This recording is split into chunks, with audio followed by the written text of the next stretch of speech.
दोस्तों नमस्कार। किताब घर कार्यक्रम में आप सभी का बहुत बहुत स्वागत है। मैं हृदय से आप सभी का स्वागत करना चाहूंगा मेरे साथी शैलेंद्र जी के साथ। शैलेंद्र जी नमस्कार। नमस्कार पुनीत जी। आज महीने का चौथा बुधवार है और हर दूसरे और चौथे बुधवार को रेडियो उड़ान पर किताब घर कार्यक्रम का विशेष संस्करण स्पेशल एडिशन आपके लिए प्रस्तुत किया जाता है। इस कार्यक्रम के अंतर्गत हम किसी न किसी पुस्तक, कहानी, किसी रचना को लेते हैं और उसका संक्षिप्त किंतु गहन विश्लेषण करने का प्रयास करते हैं। पिछले कार्यक्रम में भी हमने प्रेमचंद जी के बृहत उपन्यास गोदान पर चर्चा की थी, गोदान का अवलोकन किया था, गोदान के तत्वों की हमने चर्चा की थी, गोदान के मूल उद्देश्य पर बात की थी। गोदान एक ऐसा उपन्यास जिसने प्रेम जो अंतिम उपन्यास प्रेमचंद जी का रहा और जिसने उपन्यास जगत में उस समय खलबली मचा दी, उस उपन्यास की हमने चर्चा पिछले अपने कार्यक्रम में की थी। हर कार्यक्रम में हम इसी तरह किसी न किसी कहानी, किसी निबंध, किसी उपन्यास, किसी रचना, किसी कविता पर चर्चा करते रहेंगे, फिर चाहे वो हिंदी भाषा का साहित्य हो या फिर हो प्रादेशिक भाषाओं का साहित्य। तो आज भी हम ऐसी ही एक जनवादी कहानी सागर सीमांत पर विचार चर्चा, गहन चर्चा करने के लिए कार्यक्रम में उपस्थित हैं शैलेंद्र जी के साथ। शैलेंद्र जी, आपसे मैं सबसे पहले निवेदन ये करना चाहूंगा कि आप सागर सीमांत के लेखक संजीव के विषय में प्रकाश डाल दें, क्योंकि अधिकतर समकालीन लेखकों के विषय में हमारे श्रोता या हम बहुत कम पढ़ते या सुनते हैं। ज्यादातर जो बात होती है अक्सर प्रेमचंद, जैनेन्द्र, रिपीट, ज्यादातर जो बात होती है प्रेमचंद, जैनेन्द्र या प्रसाद जी के विषय में होती है, जो हिंदी साहित्य के प्रख्यात और बड़े लेखक हैं। बड़े लेखक तो ये भी हैं, लेकिन जिन्होंने हिंदी साहित्य के युग परिवर्तन में अपना योगदान दिया, ऐसे लेखकों और साहित्यकारों पर अधिक चर्चा आज भी होती है। लेकिन समकालीन साहित्यकारों के विषय में लोग कम जानते हैं। तो आपसे मैं निवेदन करूंगा कि संजीव जी के विषय में हमारे श्रोताओं को कुछ बताएं। पुनीत जी, आपको और सभी श्रोताओं को एक बार फिर नमस्कार। हाँ, जो आपने बात कही थी गोदान की, वो भी बड़ी बढ़िया बात थी। गोदान उपन्यास समाज में टर्निंग पॉइंट रहा। और अब जो हम संजीव जी की कहानी सागर सीमांत पर बात कर रहे हैं, उससे पहले संजीव जी के जीवन पर, उनके सृजन पर साधारण प्रकाश डालने का प्रयास करते हैं। संजीव जी यूपी से है, वैसे उत्तर प्रदेश से। उनका पूरा का पूरा साहित्य आम जने को, आम आदमी को, सर्वहारा को निवेदित समर्पित है। उनके साहित्य में बहुत बहुत विविधताएं हमें मिलेंगी। उनके साहित्य में महिलाएं अपनी समस्याओं को उठाती हैं। उनके साहित्य में महिलाएं प्रेम की देवी हैं। उनके साहित्य में महिलाएं संघर्ष की मूर्ति। उनके साहित्य में सर्कस है। उनके साहित्य में साइंस का बहुत बड़ा इन्वॉल्वमेंट है। उनके साहित्य में रिसर्च है। पुनीत जी, संजीव जी ने लगभग 16 उपन्यास और 200 कहानियां लिखी हैं। उन्होंने जो पहली कहानी थी उनकी, वो थी बीमा कंपनी का एजेंट। उनकी पहली कहानी थी। और उसके बाद उन्होंने मुड़ करके नहीं देखा। चाहे अपराध की बात करें, अपराध ऐसी कहानी थी जिस पर बहुत सारे टाइम तक तो संजीव जी को पुलिस ढूंढती फिरी थी। परंतु संजीव जी ने उनका नाम वैसे संजीवन राम है, परंतु उन्होंने संजीव नाम से वो कहानी छपवाई थी। तो उनको कोई मिला नहीं, पुलिस को नहीं मिला कोई। तो वहां से उनकी एक बड़ी शुरुआत हुई। उन्होंने उपन्यास लिखे हैं। धार लिखा, उसके बाद पांव तले की दूब लिखा, सूत्रधार लिखा, सर्कस लिखा। और उसके बाद जो है आने वाले पिछले 5-6 सालों की अगर हम बात करें, तो उनका एक बहुत बेहतरीन उपन्यास रह गई दिशाएं इसी पार भी बहुत चर्चा में रहा। हालांकि ये 2006 के आसपास लिखा उपन्यास है, पर इसकी चर्चा लंबे टाइम तक बनी रही। इस उपन्यास के लिए राजेंद्र यादव ने कहा था कि यह 50 साल आगे की कृति है। इनके उपन्यास सर्कस के बारे में मैं एक बात कहूं कि सर्कस पर हिंदी साहित्य में कोई उपन्यास नहीं लिखा गया। महाभोज लिखने के बाद मनु भंडारी ने जब सर्कस पढ़ा, तो संजीव जी को स्पेशल लेटर डाला, पत्र डाला, और उन्हें कहा कि सर्कस जैसी विधा पर भी उपन्यास हो सकता है, और इतना सुंदर उपन्यास हो सकता है, यह मैं सोच भी नहीं सकती। तो उस बड़ी प्रतिभा का नाम है संजीव। आजकल उन्होंने पिछले दिनों ही पूर्वी बयार नाम का एक उपन्यास जो है पब्लिश करवाया है, उनका उपन्यास आया है। और उसके बाद उनका जो उपन्यास आया है, बहुत जबरदस्त उपन्यास है, ज्योति कलश। ज्योति कलश में सावित्रीबाई फुल्ले का पूरा जीवन है कि उन्होंने महिलाओं की एजुकेशन में क्या योगदान दिया, समाज के सकारात्मक बदलाव में अपनी क्या भूमिका निभाई, उनका पूरा जीवन है। ये ऑटोबायोग्राफिकल उपन्यास है, आत्मकथात्मक उपन्यास है, और बहुत सुंदर उपन्यास है। अभी वो आत्मकथा पर काम कर रहे हैं। और उनसे एक बार किसी बहुत कटु विपक्षी आलोचक, उनके पक्ष के ना होते हुए विपक्षी आलोचक ने एक बात कही कि संजीव जी, आपने 200 कहानियां लिखी, परंतु मुझे ऐसा लगता है कि आपकी 20 से 25 कहानियां ही बहुत ऊंचे लेवल की हैं।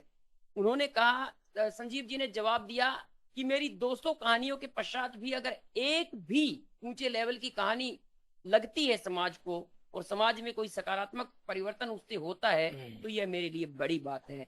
साहित्यकारों में बहुत लंबे टाइम तक इसकी चर्चा रही थी। पुनीत जी, उनको 2023 का साहित्य अकादमी पुरस्कार दिया गया।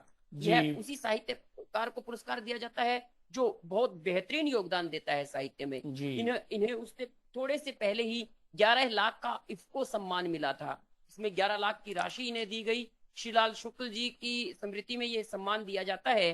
तो बहुत बड़ी प्रतिभा है संजीव जी। उनकी ये सागर सीमांत कहानी सचमुच बहुत बेहतरीन कहानी है, जिस पर हम लोग आज विचार कर रहे हैं। बिल्कुल। और ये साहित्य अकादमी पुरस्कार मैं अपने श्रोताओं को बता दूं कि उनके उपन्यास मुझे पहचानो के लिए संजीव जी को दिया गया था।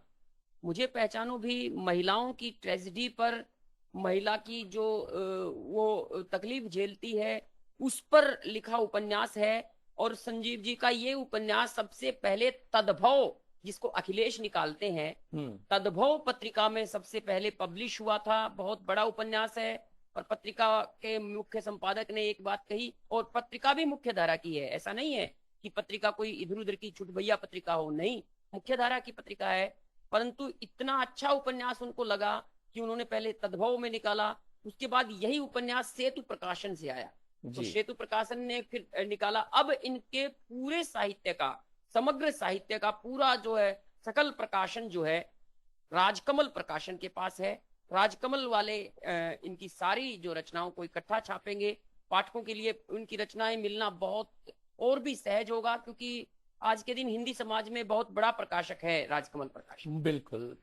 मैं निवेदन जल्दी जल्दी आपसे ये करना चाहूंगा कि सागर सीमांत पर, इससे पहले हम चर्चा करें, सागर सीमांत के कथानक पर आप थोड़ा प्रकाश डाल दें। पुनीत जी, सागर सीमांत का जो कथानक है वो एक पीड़ित महिला का कथानक है। उसे उसके पिता केवल 500 रुपए में बेच देते हैं। 500 रुपए में भेड़ बकरी की तरह बिक करके मुर्शिदाबाद से केवड़ा खाली में आई नसीबन करीम की हो जाती है। और लेखक कहते हैं कि करीम उससे बहुत बहुत प्यार करते हैं, लाड करते हैं। इतना प्यार करते हैं कि पक्षियों के मादा जोड़े भी ये कहते हैं अपने नर जोड़ों से कि तुम भी मुझे करीम जैसा प्यार करो। वो कहता है कि यदि तू नसीबन बन जाए तो मैं तुझे करीम जैसा प्यार करूं। तो इतना बड़ा, इतने अच्छे लेवल का प्रेम जब बाद में तार तार होता है, तो कहानी का वास्तविक घड़ाव समझ में आता है, कहानी की वास्तविक बुनावट हमें समझ में आती है। उसके बाद एक ट्रेजेडी होती है जिसमें तूफान के दौरान करीम जो है वो दूर चला जाता है। और उसके बाद नसीबन जो है पूरी जिंदगी अपनी तकलीफों को झेलती होती है। पहले उसके एक बच्चा हो जाता है, बच्चे का बहुत मुश्किल से लालन पालन करती है। उसे अनेक समाज के जो तथाकथित बड़े लोग भी कहे जा सकते हैं, उस तरह के लोगों का और अल्हड़ मस्तानों की कुदृष्टि का शिकार भी होना पड़ता है। उसके ऊपर उस तरह की आंख भी लग जाती है लोगों की, जिसको हवस की आंख कहा जा सकता है, वो आंख भी लगती है, परंतु वो अपने आपे को बचाए रखती है, अंत तक बचाए रखती है। लास्ट में जो है करीम आकर के मिलता है, और लेखक ये लिखते हैं कि करीम के मिलते ही 20 साल बाद भी करीम मिला, उसके बाद भी 3 दिन में ही फिर से जवान हो गई नसीबन। नसीबन का ये 3 दिन में ही जवान होना प्रेम के जिंदापने को सिद्ध करता है कि प्रेम कोई अवधि की परवाह नहीं करता, उसकी अनुभूति सच्ची होनी चाहिए। प्रेम बहुत बड़ी चीज है, शाश्वत चीज है, वो एकदम अलग ही चीज है जो अनुभूति से ही उपजती है, अनुभूति में ही रचती बसती है। लेखक फिर बताते हैं कि जब दोबारा करीम का आना हुआ तो उसका काया पलट हो गया था। उसे जो है बांग्लादेश की पुलिस ने पकड़ लिया था और एक साहूकार ने उससे अपनी बेटी का विवाह कर दिया था। उससे 2 बेटियां हुई, फिर उसने एक और शादी करी, उससे एक और बेटी प्राप्त हुई, परंतु उसे ऐसा लगा कि मेरे पास तो बेटी ही बेटी आ गई, बेटा तो हुआ ही नहीं। वो बेटे की तलाश में नसीबन के पास आ गया। नसीबन से जब वो ये सारा कुछ कहता है तो नसीबन बहुत दुखी होती है, और शफीक जो उसका लड़का है नसीबन का, उसको भी सारी घटना का पता चलता है। शफीक को जाने के लिए कहता है, साथ चलने के लिए कहता है करीम, और शफीक जो है नसीबन से पूछता है कि तू चलेगी? नसीबन कहती है कि मेरी छोड़, तू अपनी बता। तो शफीक भी उसके साथ जाने के लिए, यानी कि करीम के साथ जाने के लिए रेडी होता है। उस वक्त बहुत बड़ा धक्का लगता है नसीबन को, और ये धक्का सचमुच उस तरह का धक्का है जो उसके सारे अस्तित्व को ही पलट देने वाला धक्का है। नसीबन कहती है कि ठीक है तुम जाओ, परंतु एक शर्त है, तुम्हें अभी निकलना पड़ेगा, ताकि मैं गांव वालों को कह दूं, केवड़ा खाली वालों को कह दूं कि मेरे पति और पुत्र धोखेबाज नहीं थे, कहीं समुद्र में डूब कर मर गए होंगे। ये समुद्र में डूब करके मरना बहुत बड़ी बात है। अपने आपे को बचाने की, अपने अस्तित्व को बचाने की, परिस्थितियों से लड़ने की ये बहुत बड़ी हुक है। उसके बाद इस कहानी में लौकिक चीजें ऐड करते हैं लेखक, कुछ गीत हैं, लास्ट में भी गीत है, और अंत में जब वो जाते होते हैं बोट पर सवार होकर के नसीबन से दूर जाते हैं, तो नसीबन एक बात कहती है कि इन आंखों को जरा सी नमी तो बख्श मोला। जब वो नमी मांगती है मौला से, अपने ईश्वर से, अपने सतत्व से, तो उसको ऐसी अनुभूति होती है जैसे वो पत्थर की हो गई है। राइटर स्पष्ट लिखते हैं कि उस समय नसीबन एक शिला में तब्दील हो जाती है, और उसके पुत्र और पति 2 नारियल के पेड़ों में, और नारियल के पेड़ों से उनको पेड़ों के बीच से उस शिला को चांद झांकता होता है, चांद देखता होता है, और वो लहरों पर अपनी चांदनी से उसके प्रेम को लिखता होता है। उन नारियल के पेड़ों में पानी जमा होता है जो नमकीन पानी है। उस पानी की कसक और उस पत्थर की कसक को राइटर ने बहुत बड़े लेवल पे उठाया है। ये कहानी, ये जो नारियल के पेड़ों में तब्दीली है, ये निश्चित रूप से नसीबन के आंसू है जो कहानी को और ऊंचा बनाते हैं। उसके प्रतीकात्मक फलक को जिस व्यंग्यात्मक ढंग से जाहिर करने की लेखक ने कोशिश करी है, उसको पूर्ण रूप से सार्थक करते हैं। शैलेंद्र जी, जब हम कहानी को पढ़ते हैं, कहानी की शुरुआत जहां से होती है, तो हम देखते हैं कि नसीबन मुर्शिदाबाद से केवड़ा काली की तरफ आ रही है। वहां पर प्रकृति का कितना सुंदर वर्णन है। नसीबन इतनी सुंदर है, इतनी खूबसूरत है कि उसे देखकर बाघ बाघन भी मोहित हो जाते हैं। बाघन उसे खाना चाहती है। बाघन चूंकि खून पी पी कर खारे खून की आदी हो चुकी है, वो नसीबन का खून पीना चाहती है, लेकिन बाघ उसे कहता है कि तू नसीबन को छोड़ दे, वो खारा खून उसे कहीं और से ला देगा, तू नसीबन को मारने का ख्याल छोड़ दे। इसी तरह से जो घड़ियाल नसीबन को मारने के लिए उसकी तरफ लपकते हैं, जब नसीबन कश्ती में सवार होकर जा रही है, तो वो घड़ियाल भी नसीबन को मारना भूल जाते हैं, काटना भूल जाते हैं, और जो केकड़े केकड़े उसके साथ एक माला बनाकर चलते हैं ताकि किसी को, नसीबन को किसी की नजर ना लग जाए। और प्रकृति का इतना सुंदर वर्णन है, नसीबन की खूबसूरती का इतना सुंदर वर्णन है। तो इन सब बातों से क्या ये हमें समझ लेना चाहिए कि लेखक सौंदर्य और प्रकृति का चितेरा है? निश्चित रूप से ये तो बात है ही पुनीत जी। और इसमें संजीव जी की एक और भी बात है वो मैक्सिम गोर्की को अपना गुरु मानते हैं। मैक्सिम गोर्की के सृजन में बहुत बड़े फलक पर प्रतीकात्मक प्रयोग भी है और प्रकृति का चित्रण भी है। जब गोर्की लिखते होते हैं तो हमें ऐसा लगता है जैसे कोई कमेंटेटर एक एक पत्ते, एक एक फूल, एक एक टहनी, एक एक तिनके की कहानी सुना रहा है। पूरा परिवेश साथ आकर के धड़कने लगता है। ऐसे ही इस कहानी के साथ भी है। संजीव जी ने भी जो गंगा के किनारे से मुर्शिदाबाद से आ रही नसीबन होती है, उसके जीवन को उकेरने की कोशिश करी है। उसका जीवन गंगा किनारे का जीवन है, उसके साथ केकड़े हैं, घड़ियाल हैं, मछलियां हैं, आगे चल करके बाग बागिन का इन्वॉल्वमेंट है, झाऊ के पेड़ हैं, नारियल के पेड़ हैं। राइटर की ये बहुत बड़े फलक की दृष्टि है, जिसको आत्मसात करके लेखक एक ऐसा रूपक गढ़ने का प्रयास कर रहा है जो निश्चित रूप से कहानी के उठान को क्राफ्टिंग के रूप में तो ढालता ही है। कहानी क्राफ्टिंग तो होती ही है, कोई भी रचना सजावट के बिना तो पूर्ण नहीं होती, परंतु वो इस रूप को भी दिखाता है कि व्यक्ति केवल व्यक्ति नहीं होता, उसके साथ उसका पूरा परिवेश होता है। आपकी बातों से मुझे ये समझ आता है कि ये कहानी जितनी भावपूर्ण है उतनी कलात्मक रूप से भी उतनी ही ये कहानी महत्वपूर्ण है, क्योंकि कहानी में जगह जगह पर अलंकारों का प्रयोग है, काव्यात्मकता है, छंदबद्धता है और जगह जगह प्रकृति के जो उद्दीपन आलंबन रूपों का जगह जगह प्रयोग हमें मिलता है। ऐसा है सर, कलात्मक प्रयोग तो कलाकार है तो करेगा ही, परंतु कहानी का वैचारिक फलक बहुत बड़ा है। लेखक एक बड़ी समस्या को लेकर के चला है, उपेक्षक जो उपेक्षा है उसके अलग अलग लेयर्स को लेखक दिखा रहे हैं। लेखक नसीबन के साथ होने वाले धोखे दगे को दिखा रहे हैं। पहले उसे पिता ने ठगा, फिर उसे पति ने ठगा, फिर उसे पुत्र ने भी ठग लिया। जब पुत्र का भी ठगा जाना है, उसका उसके जीवन पर जो प्रभाव है उसको लेखक देखता है तो द्रवित हो जाता है और ये घोषणा कर देता है कि नसीबन पत्थर में तब्दील हो। निश्चित रूप से कला तो है, परंतु कहानी कोई कोलेक्टिव नोन नहीं है। ये कहानी जो है इंडिविजुअल आर्ट है। इंडिविजुअल आर्ट की ये मजबूरी भी होती है कि वो कला को साथ लेकर के नहीं चलेगा तो रोचकता नहीं बढ़ेगी। रोचकता को भी साथ लेकर के चलना पड़ता है। तो नाटक जैसे कोलेक्टिव आर्ट है, उसमें अलग कलाकारों का अलग इन्वॉल्वमेंट रहेगा, लेखक का अलग इन्वॉल्वमेंट रहेगा, म्यूजिक का अलग इन्वॉल्वमेंट रहेगा, परंतु कहानीकार के पास कोई हारमोनियम तबला नहीं है, उसे जो है नटियाने वाले कलाकार नहीं है। कहानीकार की इंडिविजुअलिटी में ही उसको अपनी सृजन की जो है कड़ी को आगे बढ़ाना पड़ता है, सृजन की श्रृंखला को आगे बढ़ाना पड़ता है।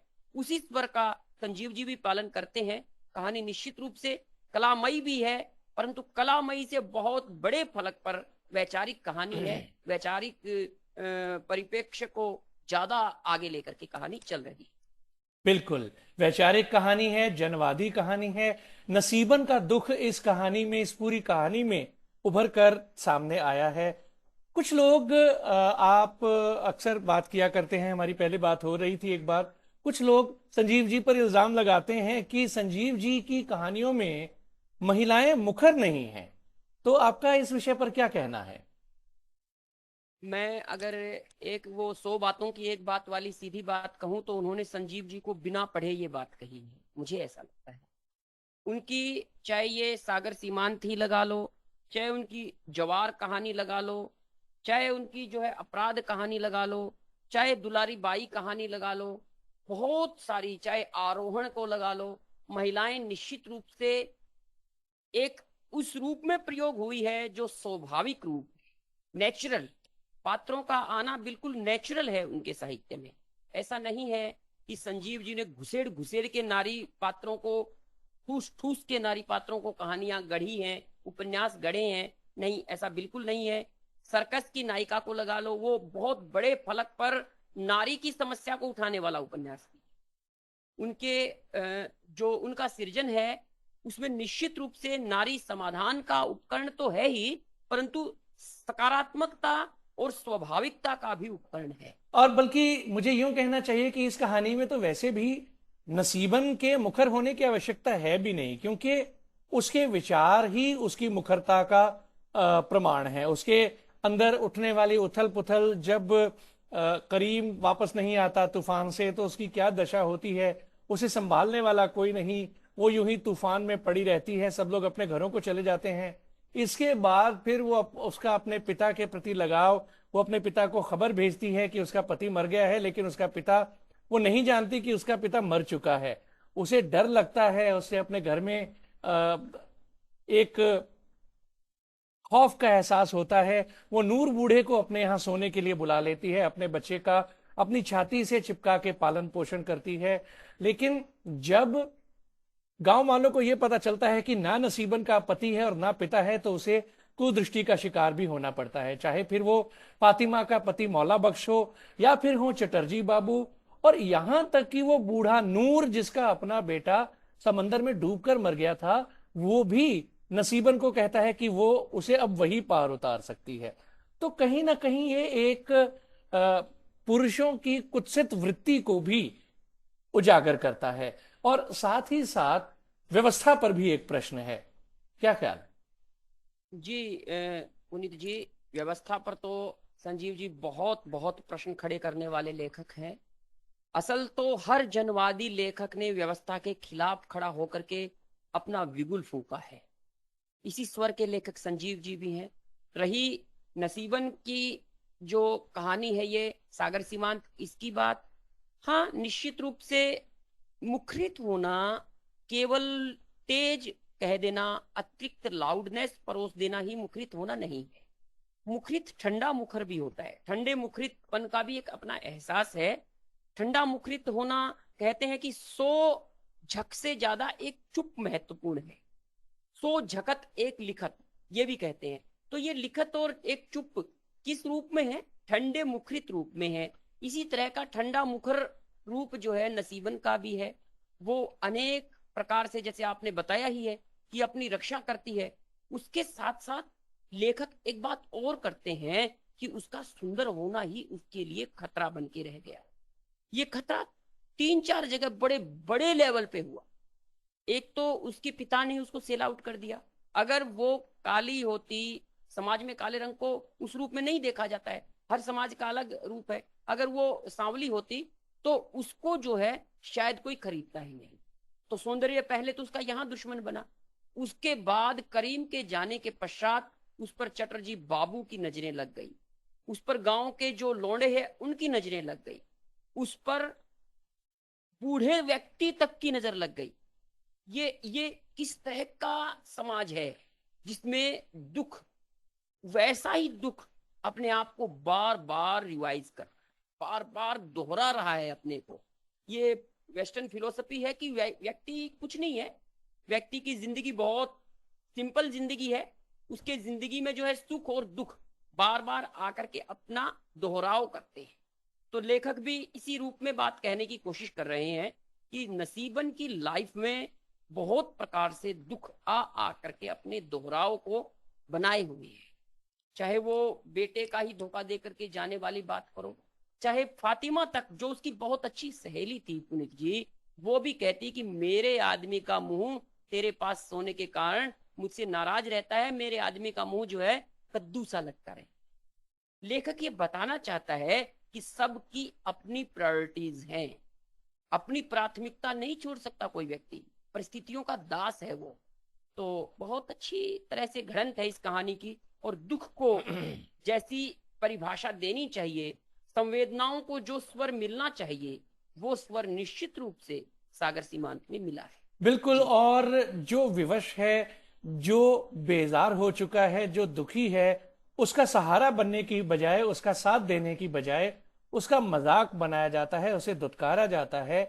यहां तक कि शफीक के मास्टर साहब तक उसे उसे उसकी मां को झिनुक कहते हैं, क्योंकि वो जी झिनुक चुनने का काम करती है। वो बहुत खूबसूरत है, वो बहुत सुंदर है। हाँ, बिल्कुल खूबसूरत है, सुंदर है। झिनुक झिनुक ऐसा खोल होता है जिसमें मोती पलता है। लेखक यहाँ भी सौंदर्य ढूंढ रहे हैं। लेखक कहते हैं कि झिनुक का जो खोल है ना, उसमें मोती पलता है। मोती कौन है यहाँ? शफीक मोती है। झिनुक क्यों कहा है? क्योंकि झिनुक ही एक ऐसी मजबूत चीज है जिसके आड़ में मोती पलता है। परंतु मास्टर साहब का झिनुक कहना वल्गर है। वो उस तरह की भावना का द्योतक है जो नारी के प्रति हवस की भावना हो, बेशर्मी की भावना होती है। तो निश्चित रूप से लेखक दोहरा खेल रहे हैं यहाँ, व्यंजना में भी बात कर रहे हैं और लक्षणा में भी। बिल्कुल। और जो नसीबन उसकी मासूमियत की पराकाष्ठा देखिए, वो सागर का दूसरा किनारा ढूंढती है। उसे लगता है कि गंगा की तरह सागर का भी दूसरा किनारा है। लोग कहते हैं कि सागर का कोई दूसरा किनारा नहीं होता, ढूंढते ढूंढते तुम्हारी जिंदगी खत्म हो जाएगी। लेकिन नसीबन इस बात को मानने को तैयार नहीं है। वो अपने बेटे का किस तरह पालन पोषण करती है, उसे सागर तट पर जाने से रोकती है, लेकिन उसका बेटा शफीक उसे कहता है कि वो अपने बाप को समंदर से ढूंढ कर लाएगा।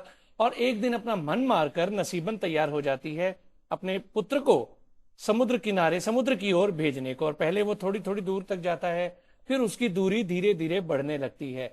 और इस पूरी कार्रवाई की, इस पूरे खेल की पराकाष्ठा होती है करीम के आने के बाद जो शफीक का नसीबन के साथ चलने को तैयार हो जाना। नसीबन इतनी दरिया दिल है, इतने बड़े दिल की है, वो ये कहती है कि ठीक है, वो तब भी अपने पति और बेटे को बुरा नहीं बनाना चाहती। वो कहती है कि तुम लोग अभी चले जाओ ताकि मैं दुनिया को यह कह सकूं कि मेरा पति और बेटा समंदर में डूबकर मर गए होंगे, कोई तुम दोनों को धोखेबाज ना कहे।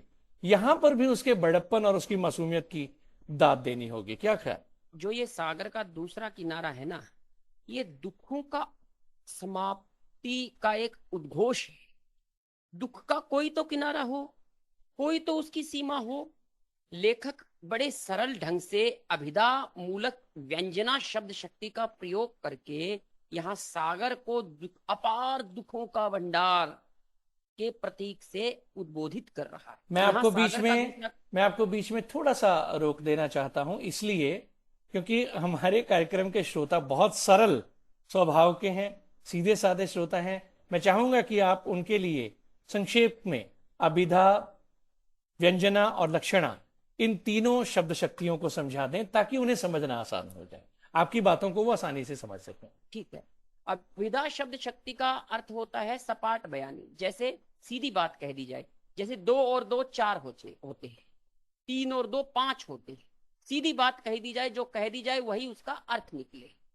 परंतु लक्षणा शब्द शक्ति वो शब्द शक्ति होती है जिसमें कहा तो कुछ जाए परंतु अर्थ कुछ निकले। जैसे भारत की पारी से हार।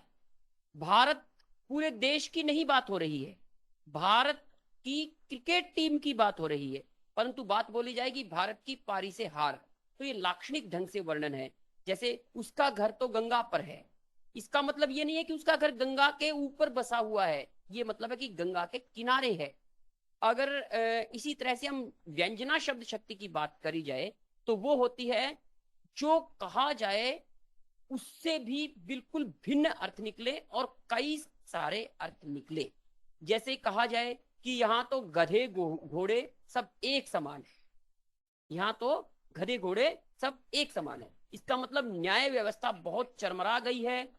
अगली व्याख्या होती है कि गुण अवगुण का कोई अंतर ही नहीं है। एक कहावत बहुत फेमस है कि अंधेर नगरी चौपट राजा, टके शेर भाजी टके शेर खाजा। यहाँ बात यह है कि सबको एक ही आंख से देखा जा रहा है, कोई गुण धर्म का अंतर नहीं है, न्याय अन्याय की कोई बात नहीं होती है, जो जैसा मिल गया बस ठीक है। यहाँ मतलब उसकी पहचान ही नहीं हो पा रही गुण अवगुण की। तो एक ही बात के अनेक अनेक अर्थ निकलते हैं, वहां व्यंजना शब्द शक्ति होती है जी। और लक्षणा शब्द शक्ति की बात एक उदाहरण के तौर पर यह भी समझी जा सकती है कि अगर मैं किसी को कहूं कि वो गधा है, अब इसका मतलब ये नहीं है कि वो गधा है, वो वाकई पशु है, मतलब है कि वो पागल है। ये है लक्षणा शब्द शक्ति। और व्यंजना शैलेंद्र जी ने बहुत अच्छे से समझा दिया। अब आप अपनी बात आगे कंटिन्यू करें। बहुत धन्यवाद। तो यहाँ जो सागर का वर्णन था, हम सागर की बात कर रहे थे, अपार दुखों का भंडार, उसका दूसरा किनारा कहाँ है? नसीबन उसका दूसरा किनारा देखने की कोशिश करती है, और उसका दूसरा किनारा निश्चित रूप से मिलना असंभव जैसी बात है। परंतु असंभव को ही तो संभव बनाने की कोशिश होती है लेखक की। समाज की बेहतरी के प्रयास की कोशिश निश्चित रूप से असंभव जैसी कोशिश है। यहाँ बहुत सारी विसंगतियां हैं, विडंबनाएं हैं, भ्रष्टाचार है, कदाचार है, बहुत सारी ऐसी चीजें जो मोरल नहीं है, परंतु सारी चीजों के लेखक खिलाफ खड़ा है। ये दूसरा किनारा खोजने का प्रयास होरी को लेकर के प्रेमचंद जी ने किया था, आंचलिक व्यवस्था को लेकर के रेणु ने किया था, अगे ने शेखर को लेकर के किया था। यही यही प्रयास जो है गुरदयाल सिंह जी ने प्रसा लिखते समय किया, मंडीदा दीवा लिखते समय किया, अवतार सिंह सिंधु पास ने यही प्रयास कविताओं में किया। उसके बाद जयशंकर प्रसाद की बात कर ले, निराला की बात कर ले, बड़े बड़े किसी लेखक की भी बात कर ले, हर लेखक ने यही प्रयास किया। आगे आकर के कमलेश्वर, मोहन राकेश और राजेंद्र यादव की तिगड़ी ने भी यही प्रयास किया। इस प्रयास में ही व्यक्ति पूरा जीवन खो देता है कि उसका दूसरा किनारा दिख जाए। यहाँ नसीबन भी वही प्रयास कर रही है कि दुखद जो परिस्थितियां हैं उनका दूसरा किनारा ठोकर के वह मानेगी, अर्थात दुखों से पार पालेगी, परंतु दुखों से वह पार नहीं पा पाती। उसके जीवन में बहुत बहुत दुख आ रहे हैं, अलग अलग रूप बदल करके दुख अपने आप को दोहरा रहा है, परंतु वो उसका पार नहीं पा पाती है। वो एक बात कहती कि सागर निश्चित रूप से धरती के आंचल में खुदा एक गड्ढा है और उसे एक दिन अटना पड़ेगा। ये पुनीत जी अटने की जो अनुभूति है, लेखक की अपनी अप्रोच है कि समाज से दुखों का समाप्त होना निश्चित है। वो कहते हैं कि समाज की जो विद्रूपताएं हैं, समाज की जो नकारात्मक विडंबनाएं हैं, उन्हें एक दिन मिटना पड़ेगा। लेखक, बेशक लेखक को कोई ये कह दे कि लेखक आदर्शवादी है, परंतु उसका ये आदर्श माँ के प्रकार का आदर्श, निश्चित रूप से वो आदर्श न होकर के साम्यवाद है। वो साम्यवाद जो माँ को एक बच्चे के भूखा रहने पर महसूस होता है कि वो बच्चा खा ले, कभी भूखा ना सोए, परंतु मजबूरी उसे कभी भूखा भी सुला देती है। बेबस माँ क्या करे, माँ का वश तो हर वक्त नहीं चल सकता, ऐसे ही लेखक का वश भी हर वक्त नहीं चल सकता, परंतु उसकी अनुभूति इस प्रकार की है कि समाज से दुख मिट करके रहे। कहानी के आंचलिकता के संबंध में आप क्या कहेंगे? क्या आप इस कहानी को आंचलिक कहानियों की श्रेणी में रखेंगे? कहानी में गंगा की प्रार्थना की गई है बंगाली लोकगीत के माध्यम से कि हे गंगे माँ, मैंने अपने प्राणों का कमल तेरे आंचल पे रख दिया है, तू उसकी रक्षा कर। ये आंचलिकताएं हैं निश्चित रूप से। और संजीव जी की ये कहानी लोक कथा के रूप में भी बंगाल की खाड़ी के आसपास के क्षेत्र में बहुत सुप्रसिद्ध है, बहुत प्रचलित है। तो आंचलिक एक अर्थ में ये है और एक अर्थ में नहीं है। नहीं क्यों? क्योंकि आंचलिकता को नायक नहीं बनाया लेखक ने। जैसे रेणु ने मैला आंचल में आंचलिकता को नायक बना करके, मैंने इसीलिए पूछा। लाल पान की बेगम में आंचलिकता नायकत्व के रूप में झलकी, परंतु लेखक यहाँ आंचलिकता को नायक नहीं बनाता। अगर हम नायक वाली बात करें पुनीत जी, तो परिस्थितियां बहुत बड़े लेवल पे नायक बने। नीति जो भाग्य है उसका, वो बहुत बड़े लेवल पे नायक है, परंतु अगर भौतिक रूप से बात करें तो नसीबन नायक, नसीबों वाली अगर सीधी बात करी जाए। परंतु उस नाम के विपरीत, महादेवी वर्मा की एक बहुत बड़ी थॉट है कि अक्सर लोग नाम के विपरीत होते हैं। नाम के विपरीत जो जीवन जीना पड़ा, उसको उद्घाटित जो है किया। तो इस तरह का विचार है मेरा इसकी आज में। बिल्कुल। अपने बच्चे के पालन पोषण के लिए नसीबो किस प्रकार का संघर्ष करती है। नसीबो सागर किनारे नहीं आना चाहती थी, सागर के किनारे बसना नहीं चाहती थी। नसीबन जो है वो सूखी मछलियों का कारोबार करती है और उसके बाद उसे हर जगह दुर्गंध ही दुर्गंध दिखाई देती है। जगह जगह उसे दुर्गंध ही आती है, उसे वहम हो जाता है। वो यहां तक कि अपने बच्चे को बार बार सूंघती है, अपने बिछावन को झाड़ती है, पोंछती है, लेकिन दुर्गंध के स्रोत का उसे कहीं पता नहीं चलता। ये दुर्गंध किसका प्रतीक है? ये दुर्गंध निश्चित रूप से परिस्थितियों की दुर्गंध है। ये वो दुर्गंध है पुनीत जी जिसके स्रोत का किसी भी व्यक्ति को नहीं पता चलता। हमारी जिंदगी में, एक विजुअली चैलेंज की जिंदगी में ठोकर बहुत सारी है, ठोकरें लगती हैं, वो दुर्गंध है, परंतु कहाँ हमें अपनी ठोकरों का पता चलता है। ये भौतिक ठोकरें ही नहीं दिखती तो अभौतिक ठोकरें कहाँ से दिखेंगी। तो इसी प्रकार से ये भी जो बिछावन झाड़ना है, बच्चे के पालन में मछलियों का सुखा करके गुजर बसर करना है, ये सारी ही परिस्थितियां हैं और परिस्थितियों के क्राइसिस को, उसके संकट को लेखक ने दिखाया है। निश्चित रूप से एक डिस्टोपिया गढ़ने जैसी बात भी कोई कह सकता है इसमें, परंतु मुझे ऐसा लगता है कि परिस्थितियां जो है व्यक्ति को अपना दास बना, और परिस्थितियां इससे भी खतरनाक मार मार, बहुत खतरनाक। कहते हैं ना कि पूत कपूत सुने हैं जग में, ना माता सुनी कुमाता। माता कुमाता नहीं होती, माता का संघर्ष, उसकी मेहनत बच्चे के लिए बहुत बहुत बहुत आदरणीय है। इसी प्रकार से ही नसीबन का भी योगदान शफीक के जीवन में है, वो बहुत प्रकार से आदरणीय है।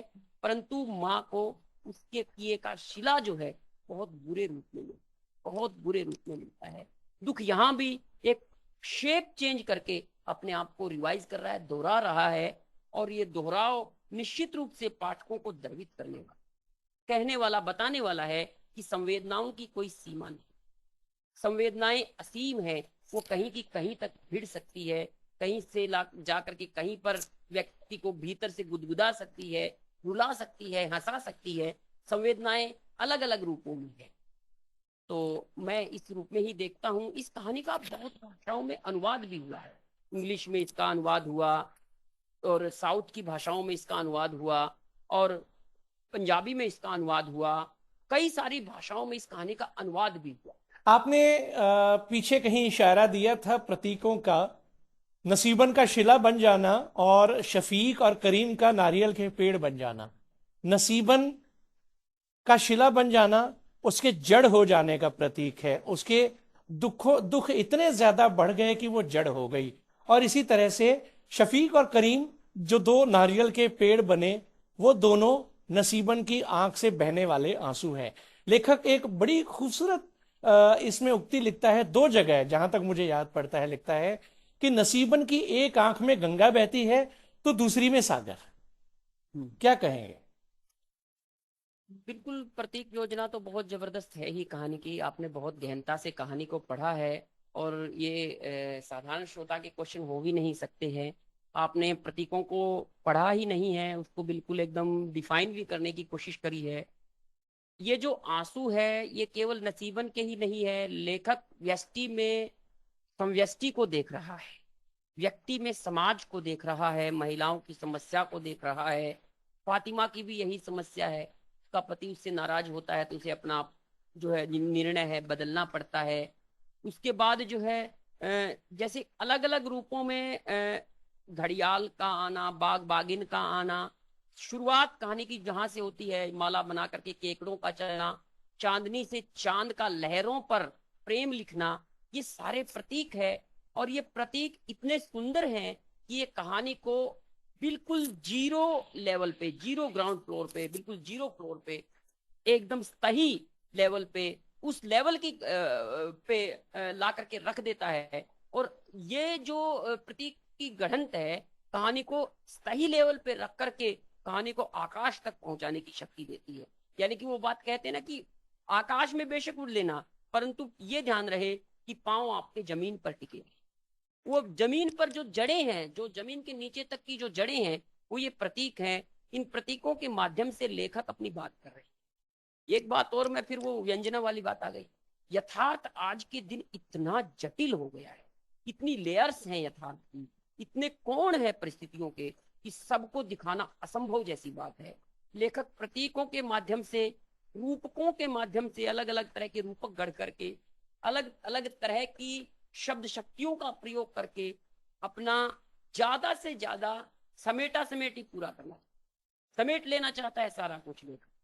और उसको ये भी पता है कि ये समेटा समेटी पाठक को रोचक भी लगनी चाहिए। तो प्रतीक निश्चित रूप से गढ़े जाते हैं।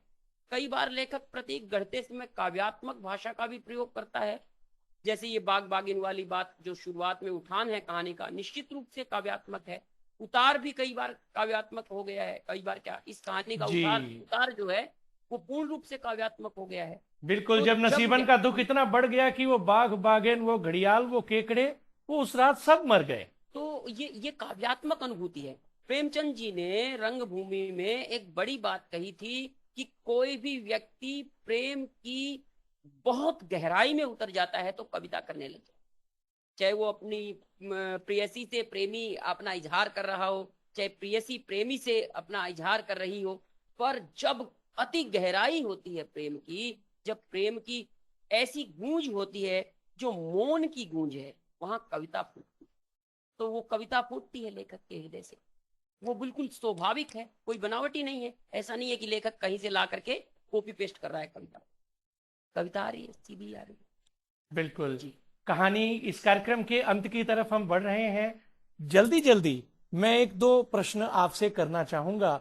एक, नसीबन का दुख बहुत बड़ा है। जब नसीबन काम करने की, सबसे पहले दुख से पहले भी उसकी हम अगर बात करें तो स्त्री पुरुष के बीच भेद को लेखक ने बहुत गहराई से दिखाया। जब नसीबन कहती है कि वो कोई काम करेगी, फातिमा कहती है सूखी मछलियां चुनने, वो कहती है मैं क्यों चुनूं, वो कहती है हाँ तू तो जाल बुनेगी, तू तो मछलियां पकड़ेगी, समंदर में जाएगी, तू तो मर्द है ना। तो यहां पर भी एक स्त्री और पुरुष का भेद दिखाई देता है, जेंडर बायस जिसको हम कह लेते हैं। फिर आखिर में नसीबन को सूखी मछलियां चुनने का काम करना ही पड़ता है अपने बेटे के पालन पोषण के लिए, और उसका वो पति करीम जिसे नसीबन बेहद प्यार करती है, उसका प्यार सिर्फ वासना है। वो सूद वसूल करने के लिए नसीबन के पास आ गया है, बेटा लेने के लिए अपना, क्योंकि उसके सिर्फ 3 बेटियां हैं। हाँ, प्रेम को दुख का कारण तो बहुत लेखकों ने बताया है पुनीत जी। यहाँ भी प्रेम दुख का कारण है। इश्क अगर एक तरफा हो तो सजा देता है, दोनों तरफा हो तो मजा देता है। ये बहुत बड़े शायर की उक्ति है ही, मैं किसी जाम का मोहताज नहीं हसरत, मेरा साकी जी मुझे आंखों से पिला देता है। तो ये तो है ही, प्रेम की जो अनुभूति है वो निश्चित रूप से दुख का कारक तो बनती रही है। यहाँ भी लेखक उसी बैटन को पकड़ करके आगे बढ़ रहा है। वो अलग अलग रूप में प्रेम को दिखा रहा है, थोड़ा सा बढ़ाता है, फिर प्रेम दुख का कारण बन जाता है। दुख को दोहराने का कंपोनेंट बन करके रह गया है प्रेम कहानी में। कहानी में क्या, सच में भी जीवन में दुख को दोहराव देने का सबसे बड़ा कारण है तो उम्मीद है, प्रेम है, और कोई दुख को दोहराव का कारण है ही नहीं। आज हम देखते हैं कि समृद्ध परिवारों के बेटा बेटी भी अपने माता पिता को वृद्धाश्रमों में छोड़ के आते हैं। इसमें सबसे बड़ा दोष तो मैं लड़कों का मान रहा हूं कि वो लड़के जो जिनको जिम्मेदारी दी गई थी अपने माता पिता की, वो अपनी पत्नी के कहने पे या किसी और परिस्थिति के कारण माता पिता को जो है वृद्धाश्रमों में छोड़ के जा रहे हैं, और माता पिता ज्यादा नहीं जी पा रहे हैं, वहां बेचारे मर जा रहे हैं, जल्दी जल्दी मर जा रहे हैं। तो ये दुख किसके कारण है? प्रेम के कारण ही तो है। नहीं, माता पिता का तो सारा कुछ है, वो तो नौकर रख के काम करवा लेंगे, परंतु प्रेम दुख का बड़ा कारण रहा है सर। और इनके लिटरेचर में भी ये है, बहुत बड़ा कारण है प्रेम दुख का। कौन सी ऐसी बात इस कहानी के, अगर आलोचनात्मक पक्ष की यदि बात करें तो आप क्या कहेंगे? सर इस कहानी में मुझे वैसा कोई बिंदु नजर नहीं आ रहा है कि कहानी कहीं से ढीली पड़ी है। अगर कोई एक बात कहे तो कह सकता है कि कहानी में दुख ही दुख दिखाया गया है, खुशी कहाँ है। परंतु अगर हम वास्तविक लाइफ की भी बात करते हैं, संवेदनाओं की गहराई में भी जब जाकर के टटोलने की कोशिश करते हैं, तो हमें पता लगता है कि दुख बहुत खड़े हैं। सुख को लिखने के लिए, सुख को कहने के लिए कॉमेडियां बहुत हैं। ये लेखक समाज पर अपने विचार देने के लेखक हैं। ये दुख को गाएंगे भाई, ये यथार्थ को दिखाएंगे भाई, अलग अलग तरह की लेयर्स हमारे सामने रखेंगे दुख की। तो मुझे तो नहीं लग रहा कहानी कहीं से भी किसी कसावट में कमजोर हो, कहानी भाषा में कहीं से कमजोर हो, मुहावरा कहीं कमजोर पड़ रहा हो, कहानी का रूपक गढ़ने में कहीं कमजोरी हो, ऐसी मुझे कहीं भी बात नहीं लग रही है। सच पूछो तो संजीव जी की ये कहानी 91-2 के आसपास की रची कहानी है। उनकी 3-4 कहानियां इकट्ठी ही आई थी अंत में उस दौर में। एक तो आरोहण थी, एक ये कहानी थी, एक उनकी थोड़े से पहले आई थी अपराध, जो सारिका में आई थी। इस तरह की कहानियां उन्होंने उस जमाने में लिखी थी जब गूगल वगैरह का कोई प्रयोग नहीं। मानपत्र भी उसी समय पे आई थी, हंस में ही आई थी। उस समय पे ये कहानी सृजी गई थी पुनीत जी, जब गूगल वगैरह कुछ उस रूप में प्रयोग नहीं होते थे, एआई का तो कोई नाम भी नहीं था, उस जमाने में संजीव जी ने जा करके रिसर्च की। इस कहानी के लिए संजीव जी ने 2 साल तक रिसर्च करी। 2 साल के बाद ये कहानी लिखी। इसमें बहुत सारा गंवाईपन है, देसीपन है, प्रादेशिकता है। अमार छेले, जैसे मेरे लड़के अमार छेले, इन्होंने इस तरह के शब्दों का प्रयोग किया है। बंगाली गीत, लोकगीतों का प्रयोग किया है। इन्होंने वो कोशिश करी है कि रिसर्च करके लिखा जाए। संजीव जी का सारा ही सृजन लगभग लगभग रिसर्च से रिसर्च में रचा बसा है। उन्होंने रिसर्च का बहुत प्रयोग किया है। वे स्वयं भी एक साइंटिस्ट रहे हैं। उनकी साइंस की जो प्रतिभा है साहित्य में निश्चित रूप से कहीं ना कहीं आई है। और आज बेशक एआई का जमाना हो गया हो, एआई कहानी लिखने लग गया हो, एआई समीक्षा करने लग गया हो, परंतु इस रूप में जो संजीव जैसे लेखक काम कर रहे हैं, इस रूप में एआई को काम करने के लिए अभी भी हजारों हजार साल लगेंगे। ऐसी रिसर्च, ऐसा काम इतना आसान नहीं है। बचपन में पढ़ा करते थे, एक जब साहित्य की परिभाषा पढ़ा करते थे, कहा जाता था कि जो सर्वांत सुखाए है वो साहित्य है। लेकिन आधुनिक साहित्य के संदर्भ में कहीं ना कहीं ये परिभाषा जो है वो सही साबित नहीं होती, क्योंकि बहुत सी जगह पर हमें केवल यथार्थ मिलता है, त्रासदी मिलती है। इस कहानी में भी हम देखते हैं अंत त्रासद है, सिर्फ इसी कहानी की नहीं और जगह भी त्रासदीपूर्ण अंत हमें मिलता है। जो सामान्य श्रोता है उसे उसकी समस्या का समाधान तो पढ़ने के बाद नहीं मिला। क्या ख्याल? पुनीत जी, साहित्य कभी भी सर्वांत सुखाए नहीं रहा। साहित्य के लिए अगर पढ़ने वाली कोई बात है तो लोग एक बात पढ़ते हैं कि साहित्य समाज का दर्पण है, परंतु साहित्य समाज का दर्पण मात्र नहीं है। प्रेमचंद जी ने कहा है कि साहित्यकार का समाज का दर्पण बन जाना ही उद्देश्य नहीं है। साहित्यकार का उद्देश्य है एक ऐसी मशाल लेकर के आगे आगे चलना जिससे समाज को अच्छी दृष्टि मिल सके। यथा समय रोचते विश्वम, रामविलास शर्मा का एक बहुत अच्छा लेख है, उसमें भी यही बात हो रही है कि साहित्यकार उस तरह के प्रयास करता है जो समाज को ठीक दृष्टि दे सके, उसको वो राह दिखा सके जिससे समाज बेहतर हो सके। इसी राह के पथिक है संजीव जी भी। वो भी समाज में यथार्थ की बैटन को लिए हुए हैं, आगे बढ़ रहे हैं, अलग अलग लेयर्स को लेकर के, अलग अलग तरह से व्यक्ति की संवेदनाओं को देख रहे हैं, अलग अलग तरह के दुखों को लिख रहे हैं, व्यक्त कर रहे हैं। उनको कोई भी ऐसा लालच है ही नहीं कि हमें समाज की खुशामदी दृष्टि को भी राजी करना है, खुशामद को भी राजी करना है। इसीलिए तो उनके लिटरेचर को नामवर सिंह जैसे बड़े साहित्यकार ने भी उपेक्षित रखा। इस बड़े आलोचक से भी वो उपेक्षित रहे। नामवर सिंह के बाद देवेंद्र चौबे जैसे बड़े आलोचकों ने भी उन पर कुछ नहीं कहा। विश्वनाथ त्रिपाठी जैसे बड़े लेखकों ने भी उन पर कुछ नहीं कहा। ये हमारे आलोचकों की संकुचित दृष्टि है कि वो अनेक गढ़ और मठों में कैद होंगे। उनको देखने पड़ेंगे वो साहित्यकार जो उपेक्षित वर्ग से आए हैं, दलित दमित कुचले वर्ग से आए हैं और समाज की भलाई के लिए काम करें। जी चलिए, एक ऐसा साहित्यकार जो उत्तर प्रदेश के सुल्तानपुर की धरती से आया और जिसने बंगाली जीवन में रच बस कर बंगाली अंचल, केवड़ा खाली के अंचल की उस दास्तान को बयान किया। हमने आज संजीव की कहानी सागर सीमांत पर एक दो छोटी जी बातें और अगर शेयर करूं इस जी कहानी पे, जी तो इस कहानी पे करीब करीब 100 रिसर्च पेपर लिखे जा चुके हैं। क्या बात। ये कहानी सबसे पहले कोयलांचल के लेखकों के साथ वाचक के रूप में संजीव जी ने सुनाई थी, वाचन किया था इस कहानी का।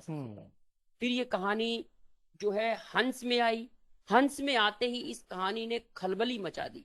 इस कहानी ने प्रतीत करवा दिया कि मछुआरों के जीवन को लेकर के भी कोई इतने बड़े फलक की कहानी लिखी जा सकती। ये कहानी निश्चित रूप से, मैं मेरी पर्सनल बात करूं तो मैंने करीब करीब 2000 के आसपास कहानी पढ़ी है, परंतु इतनी सुंदर और इतनी अच्छी कहानी कोई कहानी नहीं लगी। ये कहानी अपने श्रोताओं के लिए भी ये बात है कि ये कहानी जो है उनके लिए एक्सेसिबल फॉर्मेट में प्राप्त है। गद्य कोश पर वो पढ़ सकते हैं, हिंदी समय पर वे पढ़ सकते हैं, और बुक शेयर जो विजुअली चैलेंज के लिए बहुत बड़ी वेबसाइट है उस पर वो पढ़ सकते हैं। इनकी जो है बुक शेयर पर और भी उपन्यास और कहानियां भी है। कथा का पहला पड़ाव, दूसरा पड़ाव, तीसरा पड़ाव इनके जीवन में, उसमें 100 कहानियां हैं करीब करीब संजीव जी की। और सूत्रधार भी इनका है बुक शेयर पर, सर्कस है, और इनका जंगल जहां शुरू होता है, ये उपन्यास है, 5 उपन्यास है करीब करीब इनके। तो इनके लिटरेचर को पढ़िए। आजकल हमारा उद्देश्य भी कोई वो नहीं है कि हम जो है लिटरेचर में कहानी सुना दी या कोई कविता सुना दी, नहीं। आजकल जो कविता, कहानी या कोई भी विधा, उसको पढ़ने का पुस्तकीय कल्चर जो समाप्त हो गया है, जो ऑनलाइन लोग अपने आप को ऑनलाइन चीजों में ही ये मान रहे कि सर्वस्व है, उनको दर्पण दिखाना भी अपना उद्देश्य है कि बिल्कुल। वो पुस्तकों की तरफ भी लौटें, लाइब्रेरीज की तरफ भी लौटें, देखें, सुगम्या को देखें, बुक शेयर को देखें या दूसरी जगह भी देखें, और रिटर्न में जो लिखा हुआ है उसको समझ करके, ब्रेल को साथ लेकर के आगे बढ़ें, और अपनी भाषिक ज्ञान की जो गंगा है उसको तो आगे बढ़ाएं ही, साथ साथ ये भी समझने की कोशिश करें कि ये रिसर्च स्कॉलर जो समाज के हित में स्कॉलर रहे हैं, इन्होंने बड़ा काम किया है। इस बड़े बिल्कुल काम को बड़े ढंग से देखा जाना चाहिए। बिल्कुल। जी। टिकटॉक और मीम्स की दुनिया से बाहर निकलिए और साहित्य पढ़िए, साहित्य सृजन कीजिए और साहित्य में अपना योगदान दीजिए। और आप भी यदि किसी पुस्तक, किसी रचना पर चर्चा चाहते हैं तो आप punitsoni20@gmail.com पर आप उस रचना का नाम हमें लिखकर भेजें। यदि हमारे पास वह रचना उपलब्ध होगी तो हम उस पर चर्चा अवश्य करेंगे। यदि हो सके तो आप एक्सेसिबल फॉर्मेट में उसका टेक्स्ट भी हमें उपलब्ध करवा सकते हैं। तो शैलेंद्र जी, आज की हमारी यह बातचीत मैं आशा करता हूं कि हमारे श्रोताओं के लिए बहुत सार्थक सिद्ध होगी, और इस संक्षिप्त किंतु गहन विश्लेषण के पश्चात श्रोता सागर सीमांत कहानी को अवश्य पढ़ेंगे। आप हमारे साथ कार्यक्रम में बने रहे, आपका भी बहुत बहुत धन्यवाद। अब हम दोनों को आज का कार्यक्रम समाप्त करने की आज्ञा दीजिए। नमस्कार। नमस्कार सर, और श्रोताओं को भी नमस्कार। बहुत शुक्रिया सबको जो ध्यान से सुना उन्होंने कार्यक्रम को। Thank you.